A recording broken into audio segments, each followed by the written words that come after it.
60 साल के अंदर मेरे ख्याल में सबसे बड़ी दहशतगर्दी जो पाकिस्तान के खिलाफ मुनज़्ज़म की गई थी, वो मेरी नजदीक वो 3 है।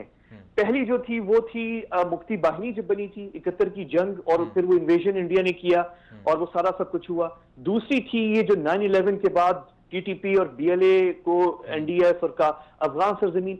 लेकिन जो मेरे ख्याल में जो बहुत बड़ी सबसे बड़ी जो थी वो ये है जो चाबहार में हुई है। ये पाकिस्तान की हमारी हिस्ट्री में इतने बड़े पैमाने के ऊपर ना अमरीकियों ने किया है, ना अफगानियों ने शायद इतना बड़ा किया है। इंडियंस तो खैर हर जगह इन्वॉल्व रहे हैं, उधर भी थे बांग्लादेश के वाकये में, और ईरानियों के साथ इधर भी मिले हुए हैं। लेकिन इंडियंस ये काम नहीं कर सकते थे इस पैमाने। अफगानिस्तान में तो कम से कम हम गिला करते हैं कि एनडीएस है, कुछ अफगानी हैं जो इंडिया में पढ़ लिख गए और उनके साथ मिल गए, लेकिन बहुत सारे अफगानी बाकी हैं जो हमारे साथ हैं।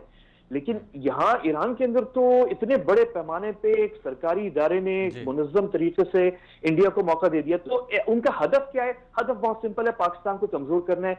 उनकी पासदारान इनकलाब का तरीकेकार यही है कि किसी मुल्क से बराह रास्त ना लड़ो, अंदर से उन्हें कमजोर करो।